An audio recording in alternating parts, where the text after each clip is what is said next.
ഈശ്വമിശിഹായ്ക്ക് സ്തുതിയായിരിക്കട്ടെ. തെനാക് ആണ്ടുവട്ടത്തിലെ 3-ാമത്തെ ആഴ്ചയിലെ വെള്ളിയാഴ്ച മർക്കൂസിന്റെ സുവിശേഷം 4-ാം അധ്യായം 26 മുതൽ 34 വരെയുള്ള വാക്യങ്ങൾ. 2 ഉപമകൾ ഈശോ ഇവിടെ പറയുന്നുണ്ട്. ഒന്ന്, ഈശോ പറയാണ്, ദൈവരാജ്യം ഭൂമിയിൽ വിത്ത് വിതയ്ക്കുന്നതിന് സദൃശ്യമാണ്. അവൻ രാവും പകലും ഉറങ്ങിയും ഉണർന്നും കഴിയുന്നു. അവൻ അറിയാതെ തന്നെ വിത്തുകൾ പൊട്ടിമുളച്ച് വളരുന്നു. ആദ്യം ഇല, പിന്നെ കതിർ, തുടർന്ന് കതിരിൽ ധാന്യമണികൾ. ഇങ്ങനെ ഭൂമി ഫലം പുറപ്പെടുവിക്കുന്നു. ഇതുപോലെയാണ് ദൈവരാജ്യം.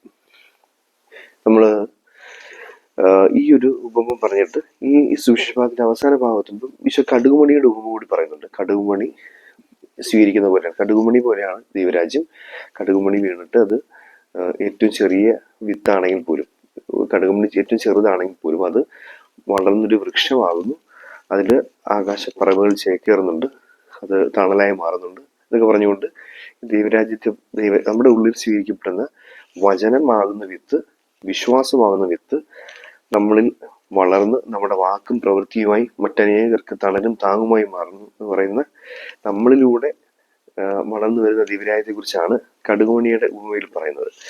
ഈ ആദ്യം പറഞ്ഞ ഉപമയിലേക്കൊന്ന് ശ്രദ്ധിക്കാം. അതിങ്ങനെയാണ് പറയുന്നത്. ഒരു വളരെ പാസീവായിട്ട് അയാളൊന്നും ചെയ്യുന്നില്ല എന്ന രീതിയിലാണ്. വിത്ത് ഉള്ളിൽ വീണ് കഴിഞ്ഞു, പക്ഷെ നമ്മളൊന്നും പ്രത്യേകിച്ച് ചെയ്യുന്നില്ല.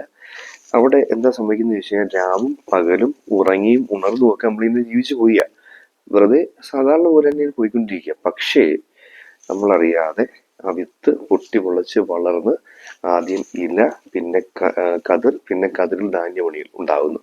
നമ്മൾ ഫലം പുറപ്പെടുവിക്കുന്നു, നമ്മളിന്നും ഫലം പുറത്തേക്കുന്നു എന്ന് പറയുന്ന ഒരു സംഭവമാണ് നമ്മൾ കാണുന്നത്. അപ്പൊ നമ്മള് വിത്ത് സ്വീകരിച്ചു കഴിഞ്ഞാല്, വചനം സ്വീകരിച്ചു കഴിഞ്ഞാൽ, വിശ്വാസം സ്വീകരിച്ചു കഴിഞ്ഞാൽ നമ്മൾ പ്രത്യേകിച്ച് ഒന്നും ചെയ്യണ്ട, അതിനകത്തുനിന്ന് ഫലം ഉണ്ടാവും. അതെങ്ങനെ സംഭവിക്കും? നമ്മൾ വായിക്കുമ്പോൾ അങ്ങനെ നമുക്ക് എങ്ങനെ സംഭവിക്കും? ഒരു വെറുതെ അങ്ങ് സംഭവിക്കുമോ? വെറുതെ സംഭവിക്കത്തില്ല. ഈ നല്ല നിലം എന്ന് പറയുന്ന ഒരു കാര്യം അടിസ്ഥാനപരമായിട്ടുണ്ടാവണം. രണ്ടാമതൊരു കാര്യം വളരെ പ്രധാനമായിട്ടുള്ളത്, ഈ മണ്ണിൽ നനവുണ്ടാവണം. മണ്ണിൽ നനവില്ല എന്നുണ്ടെങ്കിൽ ഇത് സംഭവിക്കത്തില്ല. മണ്ണിൽ നനവുണ്ടാവണം. ആദ്യം നമ്മൾ നല്ല നിലമായിരിക്കണം. 2, മണ്ണിൽ നനവുണ്ടായിരിക്കണം. ഈ മണ്ണിൽ നനവുണ്ടായിരിക്കണം എന്ന് പറയുന്നതിനോട് ചേർത്ത് വെച്ച് വായിക്കാവുന്ന വചനഭാഗമാണ് എസെക്കിയേൽ 47-ാം അധ്യായം. എസെക്കിയേൽ 47-ാം അധ്യായത്തിന്റെ തലക്കെട്ടിങ്ങനെയാണ്, ദേവാലയത്തിൽ നിന്നും ഒരു നീർച്ചാൽ. ദേവാലയത്തിൽ നിന്ന് ഒരു നീർച്ചാൽ ഒഴുകുന്നുണ്ട്. ദേവാലയത്തിന്റെ ഹൃദയഭാഗത്തു നിന്ന് ഒരു നീർച്ചാൽ ഒഴുകുന്നുണ്ട്. കർത്താവിന്റെ കരുണയാണത്. കർത്താവാണ് ദേവാലയം ഒഴുകുന്നുണ്ട്. ആ നദി പോകുന്ന ഇടങ്ങളിലെല്ലാം ജീവന്റെ സമൃദ്ധി ഉണ്ടായിരുന്നു. അത് പോകുന്ന നദിയുടെ ഇരു കരകളിലായും ജീവൻ തഴച്ചു വളർന്നു. അതിന്റെ ചെടികളും വൃക്ഷങ്ങളും ഒക്കെ ഉണ്ടായിരുന്നു. അതിന്റെ ഇലകൾ ഔഷധത്തിനും ഫലങ്ങൾ ഭക്ഷണത്തിനും ഒക്കെ ഉപയോഗിക്കാൻ സാധിക്കുമായിരുന്നു.